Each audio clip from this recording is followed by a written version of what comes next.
So, hello.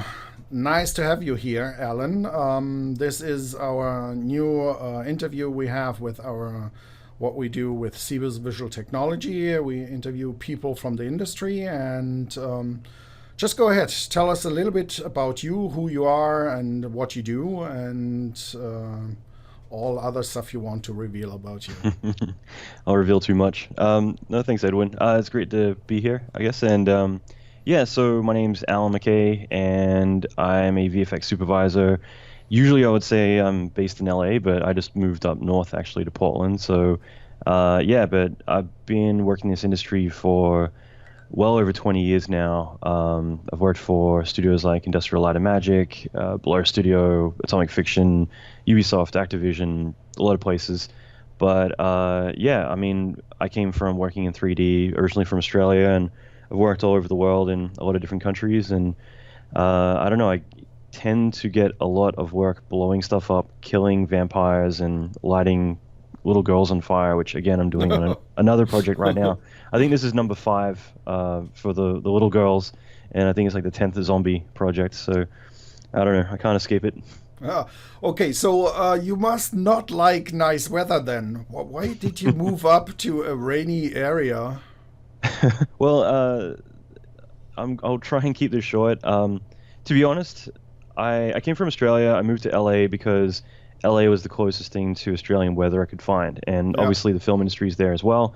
Um, and LA's pretty much been my home since I turned 21, and I guess I felt like a little bit of a change. And to get a bit more deep on it, I kind of felt like moving to Portland would kind of get out of my comfort zone a little bit and do something a bit different. So, Okay. in a way, it was by moving myself to a place that doesn't have a big film industry, it would kind of push me to have to work a lot harder instead of just kind of enjoying the work coming in. I'm going to need to, have to bring in more work and do all that kind of stuff. So it's definitely, putting myself in a bit of a challenging situation. I will say I didn't actually know what the weather was like when I came here. I literally flew up. I'm not kidding. I flew up. I gave myself 3 days. I looked at 20 houses and I bought one. And I'm like, all right, I'm moving here. And then literally the last day as I was leaving, it started snowing. And that's when I'm like, it snows here? I had no idea. So, it was a bit unexpected, but I Yeah. guess it's what you expect when it's a few hour drive from Vancouver. But the cool thing is everything is green and stays green, except That with the white stuff sometimes on it. But that's pretty much it's been my tagline. yeah, Occasionally I get, and I never get excited about anything, but here I'm like, oh my God, it's so green. Like every time I look out the yeah, window, it's just everything here is like so lush and green. Opposed to California, it's more of a desert, at least Southern California. So yeah. yeah, it's cool. Like I'm really digging it so far. Yeah, and the great thing with our industry is you can virtually work from anywhere on this planet as long as you have a good internet connection, I guess. Yeah. And sometimes with real projects, you have to visit your customers, I guess. I mean, if you want to talk about that for a minute, because Yeah. I'll say like the whole time, like when I left ILM, I was up in San Fran, so I left Industrial Light and Magic and I moved to LA because I felt like LA, for our industry, was a lot more booming than San Fran. San Fran, you got Pixar, you got ILM. Now there's a few more places popping up, but there weren't that many other ones up there. And so moving to LA, I kind of figured, cool, I'm going to be, I'll move to LA where all the work is. I got to say, like, I tend to work a lot more from home. Like, even I was doing Call of Duty, I think last year, and Activision is right next door to my old apartment. Hmm. And I would go home. I'd be like telling everyone, like, hey, my render farm's better and my pipeline's better. I'm gonna do the job from home a lot. So even when I had places literally across the street from me, where it's a 3 minute walk to work, I had no excuse when I'm late for work. Yeah, like it. Even then, I was working a lot from home, and I think that these days you can do that. I did 6 feature films all at the same time once from my hotel in Australia when I flew back home Hmm. for a little bit, and where all my computers were still in LA, where I just built a lot of pipeline tools to be able to automate everything, so that way I could submit some simulations on my laptop, and they would fire off in LA, do it all, comp it all, spit back quick times to my desktop. where I could review it and do it again back and forth with one click of a button. And I think these days, like remote work, like you can totally work anywhere in the world. Yeah, and I guess the communication is key in these working environments. As long as you know what's going on and someone is controlling the whole project and updating everyone, and everyone knows what to do, I think this is possible to work in that way. Totally. What did you do on Call of Duty? What was that about? It was kind of random because another long story, but basically I was just like fishing around, contemplating maybe taking a staff job, just because I was kind of thinking about like, maybe it's time to settle down, and I decided against that. But I'd popped in just to chat to a certain department there, and then they heard that I'd come in, and so they called me back. They're like, "Can you come in again? We want to talk to you about all this other stuff." And so they pretty much just said like, "Do whatever you want," and Oh, it was wow. really cool. Yeah, like, it was cool. Like, since then, like I've talked a lot with there's like 3 big Call of Duty companies, so I've talked with a lot of them about different stuff. But with this one, it was Black Ops 3, and yeah, really cool bunch of guys. And I came in, built a lot of pipeline tools. I also did a lot of like, basic training, walking through a lot of stuff. At the same time, I was there for 2 months, and I just went and built like a crap load of effects. I think I built 62 effects assets in the 8 weeks I was there. So I was doing a lot, and like I like what I contributed, but at the same time, we just kind of figured out what would work best for the timeline that I was there. And I always like doing condensed time periods because otherwise I get bored. So I felt like that was enough to keep me kind of really busy, and then I winded off of that and went on to some other stuff. So yeah, it was fun. Like it was another one to kind of tick off the box because I'd done Halo and Destiny, and I'm like, all right, there's my top 3. Now I can go back to film. Wow, that's cool. That's a cool story. Good. So let's talk about what you also offer as a service to other artists. You started this training thing. Can you tell us a little bit about what's the idea behind it? Why would you do that? Don't you have anything else to do, or Yeah. what's the story behind it? Yeah, why aren't you working? Yeah, exactly. So, yeah, I'll say that it's funny because I actually got to fly to Paris tomorrow to give a talk, and it's similarly based on that. But I started doing 3D in the 90s, and it was always one of those big struggles where no one knew how to do anything. You usually had like your 1 or 2 secrets, and so like there's no straightforward way to do fire. There's no straightforward way to do clouds or a lot of stuff, and so I would constantly spend like weeks trying to figure out like how do I create explosions or flames or whatever it was I was trying to accomplish at the time. Yeah. And what I tend to do is I didn't want everyone else to have to go through the pain that I went through, so I'd always document it all, put it online. And so from a very early age, I kind of got into the habit of just sharing information, and I always enjoyed that. And it was really great because I got to see a lot of other people grow and learn, and those who did share back, it was great because we all kind of helped kind of build a community that way. And so for the longest time, I've just always done that. And I felt like even as an artist, it kind of forces you to look at things differently when you need to kind of redistribute that information to others rather than internalizing it yourself. And during that time, like I've done courses for a lot of the big companies out there that do training, in fact, all of them. And, one of the big frustrations I always had is like usually you would do a course and it was really fun, but it'd only go for a couple of weeks, like 8 weeks, something like that. And I always felt like by the end of the 8 weeks, we're just starting to like make headway where people are, kind of getting over the mental barriers or the hurdles that they're running through. And just as we're kind of getting there, that's when the course is up. And for the longest time, it was just a big frustration. And like I've been doing this forever now, and I kind of felt like, well, what if I tried it out for a little bit and I did like a year-long mentorship where I would devote a lot of my time and not hold back, just give everything I can to these students. And I did that about 2 years ago. I launched a mentorship. It sold out within the first like week and a half. It was ridiculous, and I had to like stop at that point because I only wanted a certain amount of people in there, and that way I could devote my time to them. And yeah, I mean, it's been a really phenomenal, life-changing experience for me, and I feel that way for a lot of other people too. In the end, for that course, I ended up building 750 hours of training content, which took me just over a year to do full time. Wow. So I was still doing a little bit of work on the side, but I decided to dedicate that entire year to this thing, and so it was huge. And So when you say this mentorship, is it actually as I would expect from the word mentorship? So you actually help people if they struggle and I Mhm. didn't get that, and how can I achieve that? Or Yeah. so So it's more like a real one-to-one help out or training or I wanted everyone to work as a group rather than one to one for many reasons, and build a bit of a private community that way, because I feel okay. like some people are going to struggle, but if you're in there with the team, then we're all going to help each other. And because of that, like now I've got a few of the students work for me, other ones have gone off to ILM, I think Scanline, Fuse, Encore, a lot of different places. And yeah, it's been really phenomenal. The way that it works is that a couple of times a week I'll do like live webinars, and Mm-hmm. I'll go through a lot of information with them.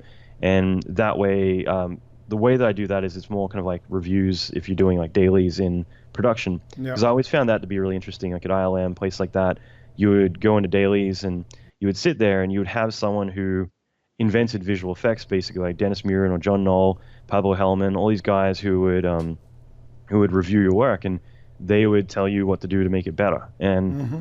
just even like watching them review other people's work, it was just so educational. It's just like, wow, like looking at someone in their eye and how they're able to pick things up is really amazing. And I always found like in dailies, it's always been good because you feel like you're a team, you're reviewing everyone's work in front of everyone, giving feedback. And I wanted to kind of replicate that. So we have all the actual training where you can go online. We have a members area. You go in there, you can watch whatever you want as it comes out, and we have like big modules that we'll tackle together Mm-hmm. on like all these different subjects. But on top of that, there'll be additional training that like someone might say, hey, I would really love to get a bit of training on Nuke and integrating that with TP or Fume or whatever. And so then I'll go and build custom training for that as well that everyone gets access to.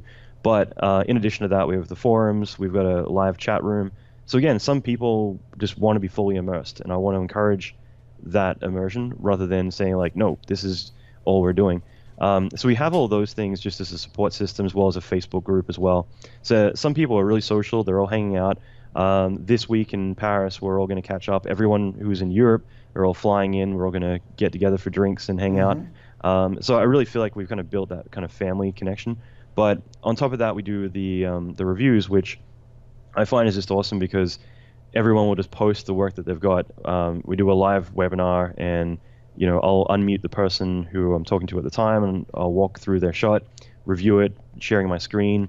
Everyone can see it and comments in the chat, so people are really encouraging. They're like, "Wow, really awesome shot," things like that. Or post links to other things that they find Yeah. relevant. I And think that that's amazing. If it works like that, that's a really unique way of training people. That's to me sounds really valuable and the most efficient way to get started in this industry. If you have someone who knows how the world works, mhm, that's really important. And another thing I find very interesting is that you actually share the knowledge. Usually, met a lot of people in the industry. They don't want to share their knowledge. It's their mhm, advantage. So if they go around, they have kind of a little bit an awkward situation when you always have to be a team player, but mhm, they don't want to share their know-how. They don't want to train the others in the team. Hey, I did that shot in this way, because they fear that they give away their advantage and end up that anyone else can do it. So I yeah. find that very interesting and really positive that you actually share how the real industry works and what you need to learn and what you need to do. No, thank you. Well, I'll tell you a quick funny story. I was in Germany one time, and there's this younger guy who told me like, "Hey, Alan, I just want to say thank you. I learned everything I know about effects and 3D from you. I just want to say, you helped me in my career." And then a couple of days later, he's really drunk, and he's like, "You shouldn't be sharing information because you're gonna like create competition for Yeah. me and blah blah blah." And I'm like, "Well, how did you learn 3D? You know what I mean?" So I thought it was kind of funny that some people will be like, "No, I gotta, I don't want anyone else to have like, a resource to learn it. I gotta have the upper hand." Um, but I don't know. For me, I kind of always felt like if you're sharing everything, it means that you can't ever hold on to that one thing because, uh, when I first moved to the States, like in 2000, I think, around there. Yeah, I did meet a lot of people who I was expecting to like know a lot, and they would have their one thing, and that's what they get the jobs with is their amazing sparks or their amazing whatever it is texturing. And I think that a lot of us who come from countries, especially 15, 20 years ago, that were very young, we had to do everything, and it meant that you couldn't hold on to like your one thing. You had to keep growing. And yeah, I just think in general, like if you give away everything you know, then you got to keep growing. And I think just in general, it's the more that we all share, the more we all grow. It's not like someone's gonna like take all the jobs and we're gonna run out of work or something. Yeah, but do companies really favor that, or because if they hire, they always look for the best of the best. So if you look like these bigger companies, let's say Blizzard, for example, when they must get, I don't know, if they have an opening, maybe they get 30,000 people who want to work there. Everyone wants to work in the gaming industry, so they write their resume there. So I think it must be hard for them to filter out who is really able, what he does. And wouldn't that help you if you don't share your information and you have something special that no one else knows? Wouldn't that give you the advantage? So I can understand the argument of this drunk guy that you shouldn't train everyone else, so he loses his advantage.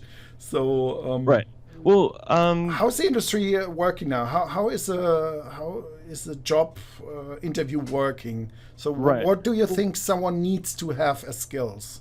Well, okay, I'll say a couple of things. I'm just going to throw them out there. But like one good thing about, I guess, sharing information is people get to know you. And this is like something I didn't ever expect. But, an advantage of it is the more information you share and the more people, like if it's good information, then people absorb it and they start to say, wow, like Allan, taught this cool thing about how to do clouds or something. And then because of that, they get to know who you are. So familiarity kind of grows there. So for instance, like I spoke to Blizzard at one point years ago, and it wasn't like I ever needed to interview or anything. They were just like, "Do you want to come in and supervise?" And that was kind of cool because of sharing information. People get to know who you are, and I say that to encourage people. If it's going to help build your brand a little bit, that the more you do that, the more people might get to know a bit about who you are. So you're not coming in as Joe Blow who doesn't have any experience or name or anything. But in general, I think the industry is doing great. Obviously, in the past couple of years, there's been a bit of a shift where it's not all centralized around LA and New York. And New York's always been pretty quiet in outside of design. But so there has been definitely a few people who are kind of complaining a bit, like, oh, all the work's going to India and Canada and in the UK. And the thing is that that's how it should be. It should be more globalized. It doesn't need to be all in one place. So I think that we've all got to learn to adapt. Vancouver is obviously getting a lot of work. It's now the film capital of the world, and because of that, there's plenty of work around. But in general, I feel like there's so much work these days, and I feel like if you were to look at a graph of how many people are now like trending, getting into doing 3D. There's so many more than there were like when I started. When I started, no one even knew what 3D was. When Toy Story came out, I finally could point and say, that's the kind of stuff that I want to do for a living, because everyone's like, what are you talking about? But as more people get involved in it, there's also more jobs. So it's very linear in the fact that there's just as many jobs as there are people in it. So I will say that in the beginning, it is very competitive because you're right. It's an oversaturated industry. So if you go Blizzard, places like that, initially you're going to need to go through and compete against the noise of everyone else. But that's why it's better maybe not to go for the bigger place first. Go to a few places, get your skill set up, and also network the hell out of yourself. So that way you're not going through HR. Everyone else goes through the same door. So like find another way in, find the right people that you can knock on their door and say, can you go to the right person? And that way that person's going to hear about you rather than here's a ton of resumes, that are going to get piled on their desk. Yeah, I think that's a very important tip there. Yep. So when you set up your training, it's open to everyone, right? There is no restrictions right now. Everyone can join your courses. It's online offering, so is there Yeah. a minimum skill set you want to see, or can you say I'll bring you from 0 to something, or do you Well, expect that they at least know 3D Studio Max or 3D applications or? well, I'm really surprised. Like, there's been a lot of people who've come in who have zero Max experience. They've come from Maya or Houdini, other packages, and they've picked it up. And like some of my best students are guys who are just and girls like doing just phenomenal work, and they never even used 3D before. And I feel like some people are actually doing the courses in other packages as well, and that's worked out really well too. So all the things that I would have never recommended, like people have done, and now I'm like, oh, okay, I guess it's possible. In terms of experience, like there's definitely people coming in who've got zero experience. Other people, like there's one guy who I remember messaging when I was really young because he worked at Blur, and like 15 years ago or 20 years ago, I was emailing him like, I love your work. And so he's got like 10 years on me. He's a phenomenal 3D guy, and he's in my course as well. So like it's very broad. Like we've got so many people with a lot of experience, other people who've just starting out. And that way it's really great because we all help each other in that way. So rather than it being like all noobs or anything. But in terms of requirements, when I launched the mentorship again in late April, I'm going to put a little bit more of a requirement on it, only because I just want to make sure that you're dedicated to it. And so I kind of feel like if you have that dedication, then it doesn't matter what experience level you're at, because I explain everything as if we're starting from scratch. It's not like I freeze the thing and do something magical. It's like you're seeing everything I'm doing. We're helping each other. We're sharing information. Everything is notes, scene files, everything. So, if you're just starting out, but you're serious about doing this, then yeah, you can totally pick it all up, and within months you'll be doing amazing work. There's some people who at the very beginning, there were one or two that I'm like, ooh, I'm not sure if this is going to work out for these people, and then a couple months later I'm like, holy crap, like they're up there with everyone else doing the same shots. And so yeah, like I feel like anyone can do it. You just got to be passionate about it and really have that drive to take it seriously. That's a real good message. So anyone can really get into this industry if he is motivated. VFX is hard work. It's something like you can't, if you want to be a cook at a restaurant or something, you can go in there and you can read off the recipe the chef made, and you'll get it pretty quickly. But 3D, it's like it's brutal. Like there's some people drop out of this industry because you've got to dedicate yourself to it. And so yeah, everything's a learning curve, but that's why I think that you just got to take things seriously. You got to be careful with your time. I'll quickly just say, like, actually is a CG supervisor at FuseFX in LA. He went and did my course, and a lot of people were telling him like, oh, I want to do it, but I don't have time. And he's like, I just got up an hour early every day, and I was able to like kick butt and do everything, and it was plenty of time. And you do 1 hour a day, like either go to sleep late or get up in the morning. That's 7 more hours in your day that you could go and be doing my course or someone else's course, learning something new, doing your own personal work, working on a new reel, whatever. So, there's no excuse really. Yeah, and they really learn amazing stuff in your course. I remember I saw from a support incident with our software, thinkingParticles, where you trained them on, I think it was a skyscraper destruction. I could see, wow, that was really a clever and huge setup.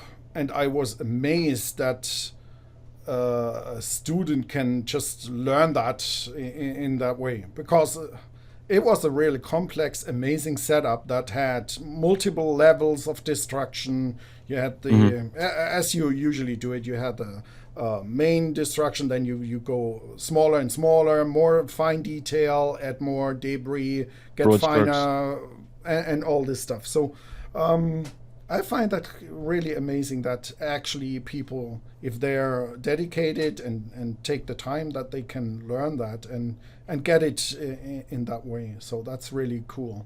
Because we as a software developer, we always struggle. We create a tool that is not really a toy. It's not a toy. So when customers ask us, oh, I want to buy a TP, I have a shot tomorrow to deliver. I tell them, forget it. Sorry, it's not working. I've had a few of those. Even if you know everything, I don't think it will work. And I still have people that just say, I have a delivery coming in a few days. I need TP now. It's not a toy. You know it better than I. You need some learning curve. But the great thing, as we see our tool, is it's so flexible. You can do really many things with it, and it needs people like you that are out there that inform people about the potential of our tool, because it's so broad. It's amazing when we see what our customers do with it. It's just amazing.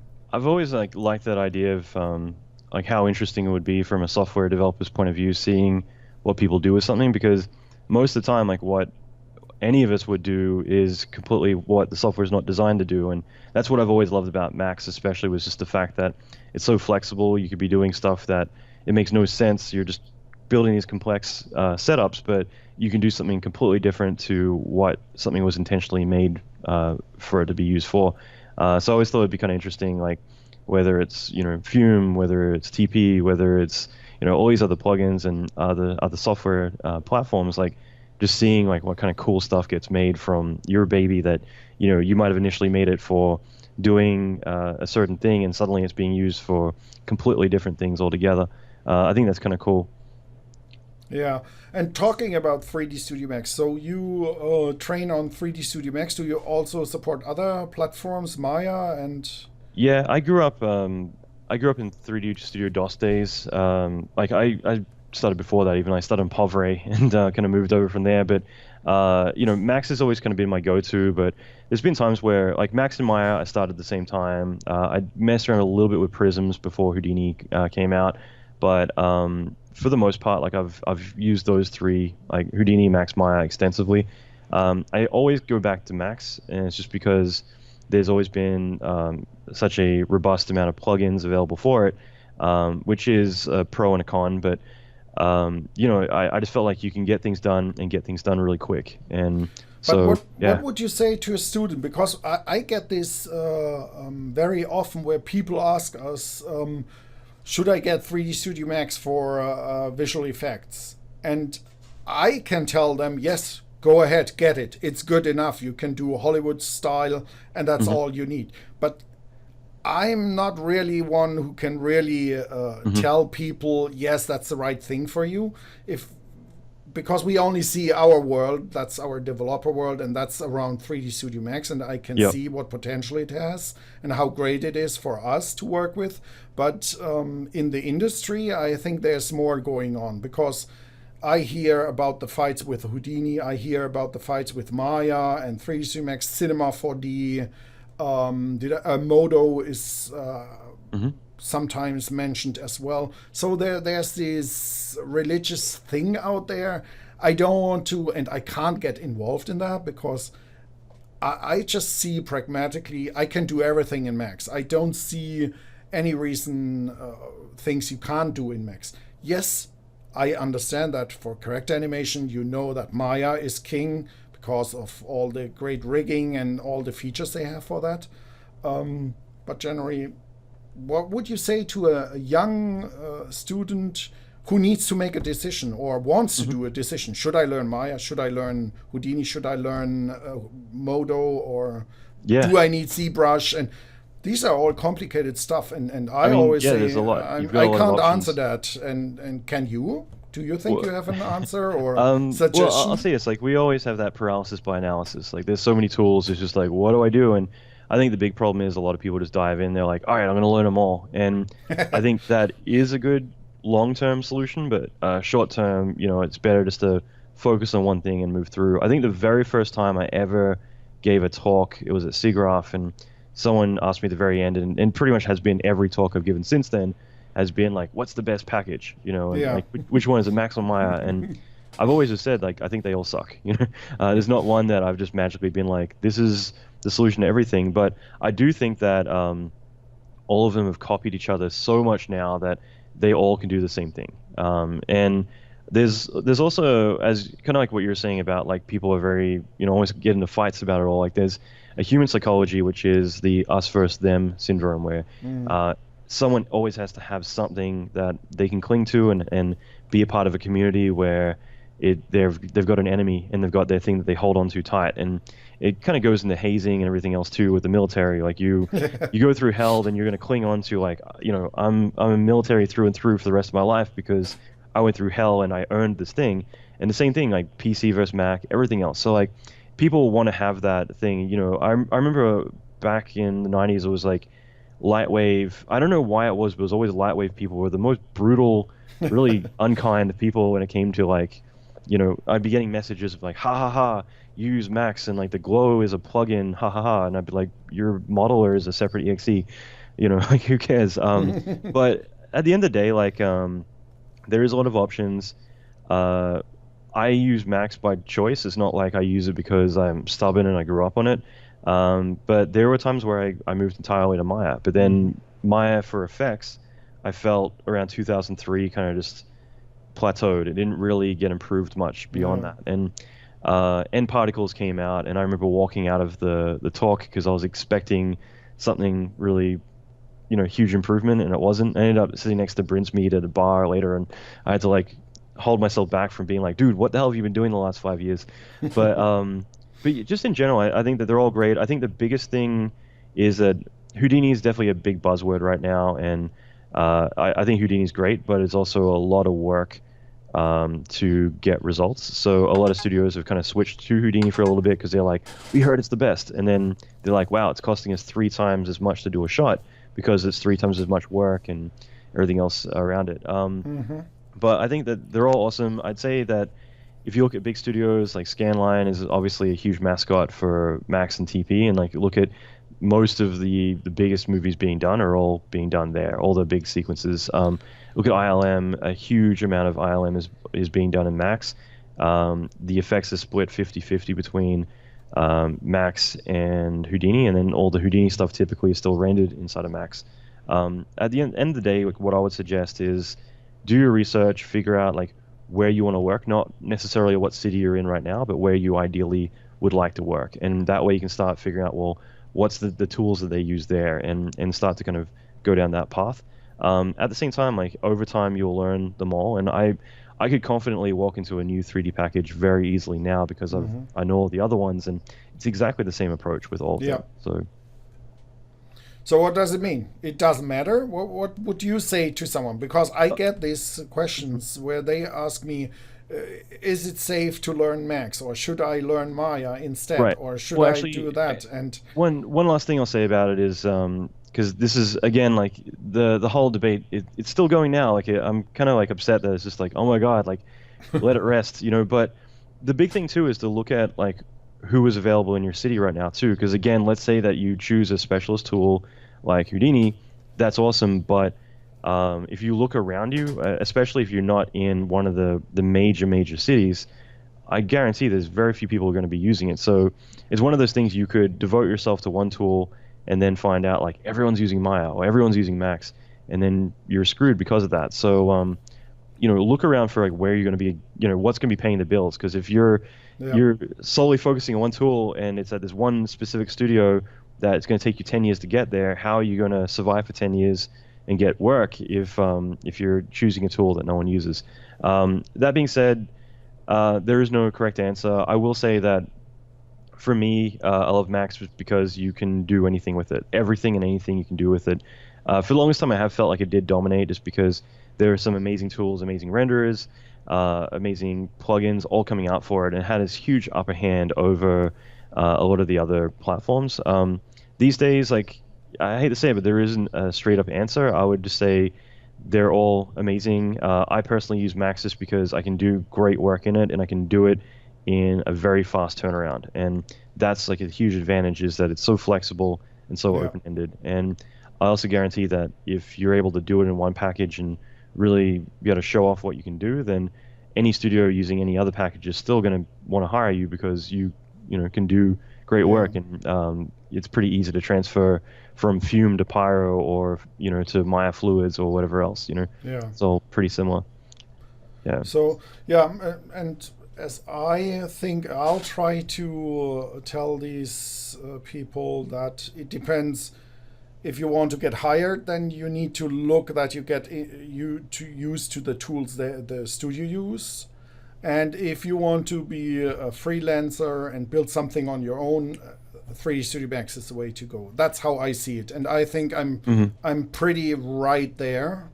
I will say statistically that Max outsells every other package out there, and I don't want to make like a whole Max Maya Houdini debate because, like I said, I use them all, but Max is definitely my go-to. But I will say that, like, because I hear rumors all the time, like, I heard this is the last version of Max, and then it's going away, or I heard it got canceled, like all these stupid things. And Yeah. Max outsells every other 3D package on the planet, by far. And we actually did like an internal audit recently on stats for relevance on the web, and it was I don't want to bash any packages, but like some of them was just like, wow, like Max and Maya are doing something like 40,000% better than the other one or whatever. Yeah. And so, Max definitely outsells all of them. So because of that, it's, definitely a huge focus, and it's always going to be around. All the improvements coming out are still awesome.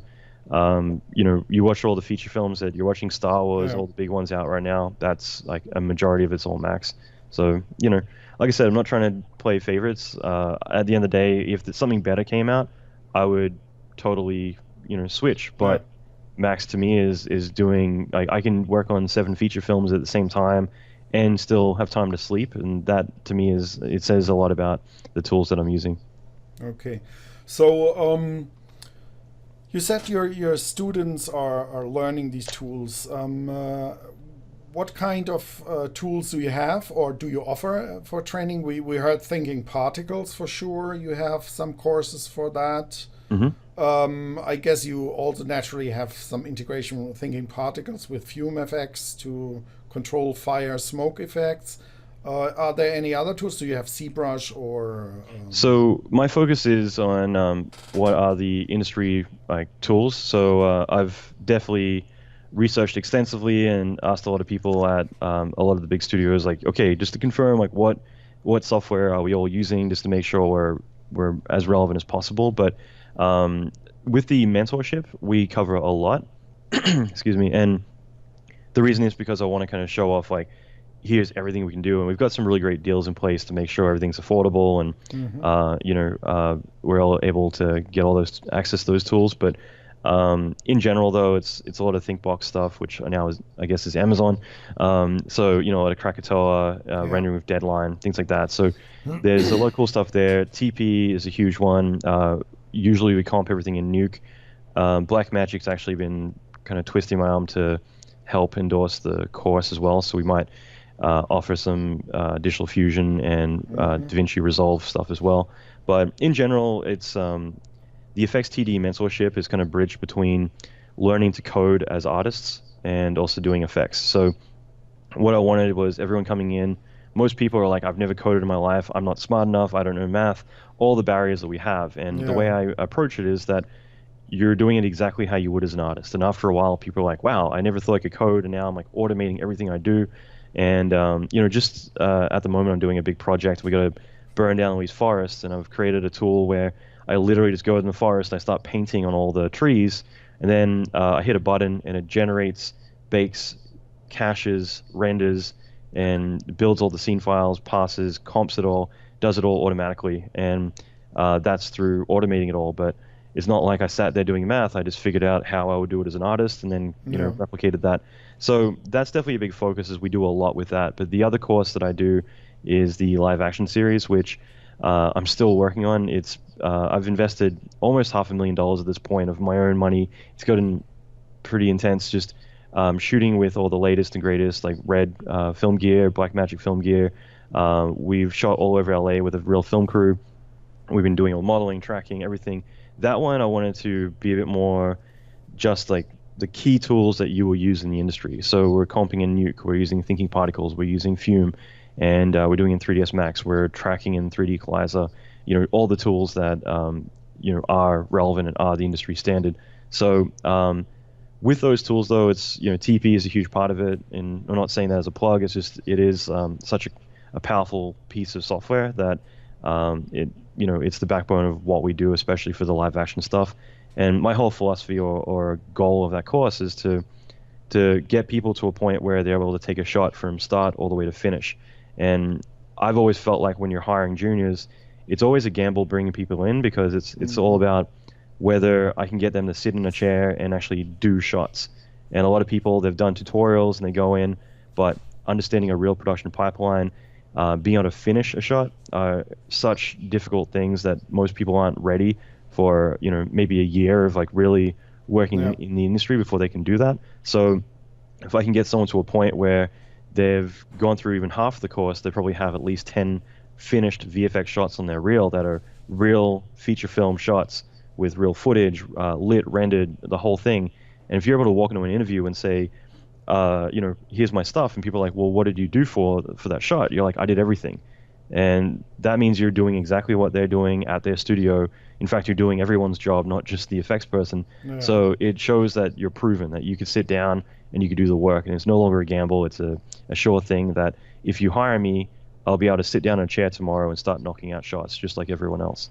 So you actually create valuable stuff for your students. Did I understand that right? So you create backplates and all this stuff, and they will work with these, and they will have Yep. these in their personal reels as well. To Yeah, that was a big Wow. gamble for me.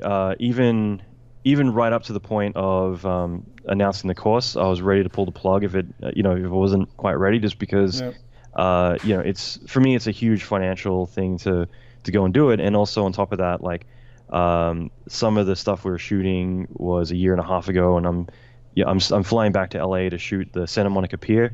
We're going to be modeling the whole thing, doing aerial shots, tracking it all, matte paintings, the whole thing. And I'm actually bringing in a lot of other guys. One of the matte painters for Guardians of the Galaxy is doing a talk with us. There's a lot of stuff going on with that, so I'm really excited about it. But it's so much work. You know, I I've can got to. imagine. Yeah. Yeah, so I've got one of the VFX supervisors from Digital Domain. He's going to help out on set while we shoot it all, or in location. So like there's a lot of work that's gone into it, and you know, we're shooting it all on the Red Epic Dragon as well as the Red Helium weapon.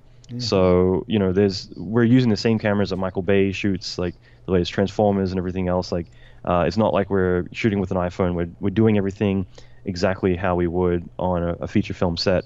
And everyone gets access to all those plates. They get access to all the assets. So I've got a whole team modeling everything, tracking everything. We're building everything for destruction, building it all in a specific way. We go through all of those logistics as well, of how things are built. We're doing all the, you know, texturing, rendering. So it's Wow, like that's doing a real complex. production. Yeah, What's that that? sounds complex. That Yeah, sounds it is. really It's complex. insane. So that's what I mean. Like for me to do this, I had to turn down a lot of film work. There's things like Independence Day 2 and like a lot of other big feature films that I'm like, you know, I wanted to do, and I'm at the very beginning I had to make a decision, like, do I say yes or do I say no to this stuff? Just because I would never be able to, you know, juggle both. And so it's been difficult for me. I've had to take an entire year off from all production to make this course, and I've got now 20 people working with me developing it all, and then we've got all of our students doing it all. So, but it's amazing, like seeing what everyone's been doing. You know, even the other day we did a review, everyone's clapping because a few people's shots got finaled. I'm like, approved, we're going to move on to the next shot. And it just feels like a real production environment in that way. It's awesome. I love it, and I'm really proud of everyone who's in it. That's really amazing stuff. Great. So, is there anything else you're doing or planning, or you talked in the beginning about you're on a new project? hmm Yeah, I can't talk about the current one. It's kind of funny because up until recently, the last year, I've had to say no to everything, and finally, I'm like, all right, I'm going to do a little bit of work on some stuff this month and next, which is kind of cool, just because I want to keep my hands in that stuff and step away from you know, just doing the coursework for you know, get a bit of variety. But yeah, I'm working on a few really cool things at the moment, which I can't talk about yet, but obviously zombies and girls burning and fire and what a TP, stuff like that. I'm going to Paris this week to speak at the It's Art Masterclass. That's going to be a lot of fun. There's people like Neil Blevins, Dan Rorty, Ash Thorpe, a lot of people from Pixar, DreamWorks, and Disney all there. So a lot of good friends of mine. So it's just going to be fun to kind of hang out and get drunk for a little bit. Cool. But at the same time, like one of the big things I launched recently was vfx-rates.com, and it's basically a website I wanted to put out as a free tool that I'm going to be developing into something a lot bigger soon. But the main idea of that was that I wanted people to have a good idea when they're working in the industry, to be able to go and say, how much should I be charging per hour, and be able to go in there, put in like what city they're in, what level of experience they are, what disciplines, so if they're effects or they're comp, lighting, whatever, matte painting, and put in all these bits of information.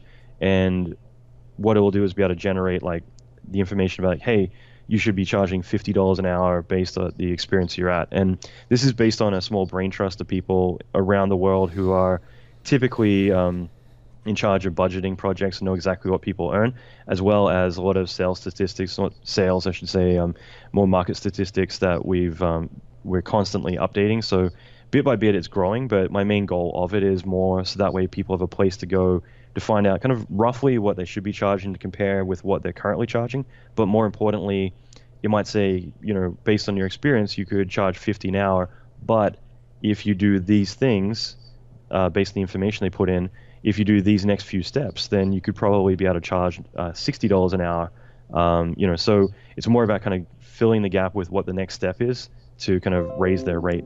And there's been times where a couple of people have come in, and one of my friends at DD, a digital domain, he's like, came back saying I should charge $80 an hour. This is BS. And I'm like, no, you should. And one of the key bits of information it was saying for him is that you should be charging at a supervisor rate. And it's funny because he just got offered work elsewhere, which was at 85, I think, an hour or something. But otherwise, like charging as a bid instead of doing an hourly rate, things like that. So wherever you're at, it's worked out really accurately. So that's again something I've done as just something to kind of help a lot of people, because I think that money is one of those things that we're all kind of very defensive about. No one talks about it, and it means that you don't really know, if you're charging 15 an hour, is that acceptable? And when you kind of are able to compare it somewhere, you get a bit of a better idea of like, all right, great. Well, now I know what I should be charging. More importantly, how do I get my money up there? How do I get more? What are the steps I need to take? So yeah, I can see that this is a very helpful tool that gives you at least the basics going, but it won't protect you against insane directors, right? So you do a bit and say, okay, this shot is that, and then he says, oh, I didn't imagine this shot like that. So and then you do it again, you're absolutely right. And so one of the key things that I will be doing is also sending out a lot of information specifically about how to protect yourself, how to budget yourself. The talk I'm giving in Paris, actually, that's one of the subjects I get onto is there was a point in my career where I kind of plateaued a little bit. I hit the same freelance rate for about 6 years. I couldn't get over that. I kept charging, I think it was like $60 an hour, which is good money. I'm not ever going to, turn my back on that or anything. But at the same time, I was just like, I kept hitting this wall. And then it just took me kind of rethinking my strategy of like, how do you approach that, and working out to bid on stuff instead, rather than doing an hourly rate. Because certain people, if you're doing hourly, it's fine, because it means if you're doing a shot over and over and over, that's fine. But at least with doing a bid, things like that, you can kind of lock in a lot of the conditions and reevaluate the contract if it ever comes up. But yeah, there's definitely a lot of things you can do to protect yourself from, the Michael Bays and other people who are, they don't give a crap how many people die making their shot. They're going to get the shot that they want. Yeah. and I can contest to that. I've had my fair share of Michael Bay experiences. Oh yeah, that's one reason we built thinkingParticles in the way we wanted to have it procedural, so that you can have multiple variations very fast and easy. So what we imagined, and I know some people are working like that, but maybe you want to add this to your training as well, is you do this modification procedurally. So let's say your skyscraper is crumbling down. Overnight, you just do not one simulation, you do 5 simulations, and tell the guy, whoever is in charge, you pick one, and that's it. Then for you, it's just dialing in numbers and adding the render time. But that's all your efforts. You don't have to redo and rework, and you tell him you have to choose from these 5 variations or 4, whatever. Absolutely. Pick one. And then you are in the first time in your life in control of these back and forth and I didn't imagine. You say you can choose from these 5 or make him 10.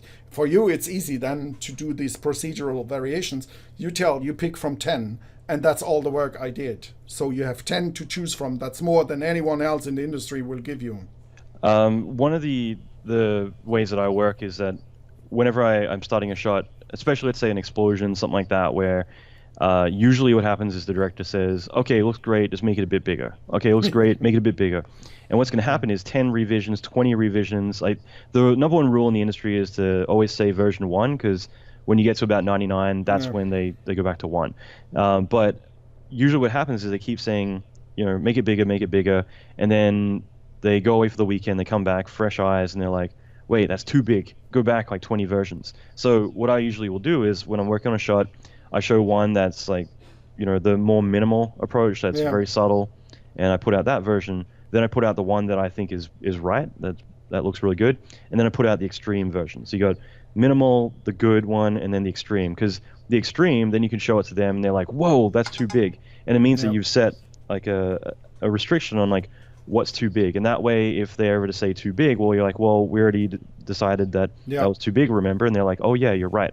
So rather than this infinite thing, you're restricted, which is great. And the only problem is whenever I do that, it always works awesome, except they come back, they're like, we liked version 3. I'm like, version 3 was the ridiculously big one that I thought was silly. And they're like, yeah, he thought that was perfect. And it's like, damn it. So usually what I want to go for and what the director wants is like a completely different thing. But I will say that like even with I think the scene that you were talking about of the scene file for some of the training we were doing, one of the things that we do, which I thought was just, it's so great with TP, was the fact that you could do a simulation, and let's say the director says, I like everything except for that one piece of geometry that like pinched and flew out really far. I want that one to break and fall like the rest of them. And usually what you would need to do is say, okay, crap, I'm gonna have to go and re-simulate this. But one thing you can do is you can get that cache, and you can just literally use a PSelect and say that one particle, and then say run the simulation again, and it'll use that cache. But that one new piece will be able to simulate and break apart and fall exactly how you wanted. So you got complete control beyond even the simulation. You can take what's been cached, you can redo it, you can give it new life, you can take it even further without needing to redo anything. So I definitely think that TP is one of the most powerful pieces of software I've ever experienced. But at the same time, at least like the early days, I remember TP1. I think I was hounding you from Australia. I was like, "Hi, you don't know me, but can I, try it out?" And back then it was like, the base of what it was, and it kept growing and doing phenomenal stuff. And actually, one thing I really loved about TP has been Cebas's relationship with a lot of software companies. So rather than saying, "Here's our software, go have fun with it," you've been closely in development during Blade when we were doing that stuff at DD, Digital Dimension, and then again on 2012 as well. And I think that it's such a different relationship when you're actually developing stuff that people need, rather than, let's say, other software companies where it's like, we'll put the stuff out and hopefully you'll be able to make use of it. And I think that's really, you've seen these massive growth spurts during those periods, which I think has been really awesome. Yeah. Okay, so time is flying. We're nearing our end here. If you want to say something or add something to the end this interview, go ahead. No pressure. Honestly, I mean, I think it's phenomenal. Like there's so many people doing really amazing work, like Joe Scar, Fabian Bacruz. I always tell Fabian I'm going to say his name wrong, but just there is so many. What's that? Sorry. Yeah, you saying his name wrong. Yeah, well, I actually told him one day, I'm like, if I ever say your name, like, how do I say it? And we broke it down phonetically. I'm like, all right, I'm gonna forget it, but hopefully I'll actually see him this week. But yeah, I mean, there's so many phenomenal artists doing like really cool work within TP, and it's really inspiring, and just in general in 3D. And I love that there is such a really robust community. In terms of the students that I have in LAS and the FX-TD mentorship, like for me, that's been phenomenal. Just kind of again seeing this army of people working together and helping each other, and all of us growing and then going out into the industry and kind of crushing it. I'm excited about what the future has in store in terms of all the new things. I definitely I get inspired every day whenever I go on Vimeo or any of those websites and see like just what people are posting. It's just it's mind blowing to. Yeah, it's a great industry we're working in. It's really an amazing industry. And you and I need to grab a beer next time I'm in Canada. Yeah, sure. I would love that. That'd be good. I'll have to go over. You're not in Vancouver Island. You're in Victoria, right?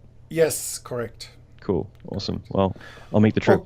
Oh, okay, Alan, thank you very much for Yep. having the time and talk to us. I think it was very interesting what you have revealed here, and I can see that new students or people interested in the industry can learn a lot from real people. That's the idea behind my interviews I'm trying to add Hmm. there. I had the first one with Sam. He also revealed very interesting stuff. He's a good guy. Yeah, it's and how he works in China, it's still puzzling to me. And he also talked about how he protects himself and his work, so that he records every session where the director or the Hmm. people involved want to do effects, so that he can say, hey, but you said here you wanted this shot Yep. in that way. That's smart. So I think these kind of information, this is very important, and you can't learn it anywhere else. There is no school that really teaches you life. It's real people, one to one, that tell you, "Hey, I experienced it. Believe me, it works like that." What you learn in school is the basics, but the real world is a little bit different. You need to deal with this. You need to deal with failure and kind of stuff. Yeah, no, I think it's important. I also think it's just important for us to take care of our career because a lot of us get tangled up with like, if I just focus on learning all the latest and greatest technology, then like, I'll get jobs. But you've also got to learn to network. You got to learn to Yeah, communicate. You got to learn to hustle. And I always say like you could be the best artist in the world, but if no one knows who you are, then how are you going to get work? So I think exactly. that's really critical. I guess I'll give my website a plug just because for me it's just it's my home where I'm always going to publish new training and new content. So whenever there is like a new training series, like because I put out a lot of free stuff, I try and make probably 98% of what I do all free, so that way we can all enjoy that. And for that 2%, if people want to get it, then they can. But if you want to check out allanmckay.com, I'm sure you'll have a link or something. But yeah, I mean, I try at least every 2 or 3 months to put out like a big training series, like a 15-hour course. It's always my goal. So yeah, I'm pretty. I try and keep that pretty regular. Okay, great. Okay, thank you very much. Cool. Thanks, Edwin. It's been great Good talking luck to you. in Paris.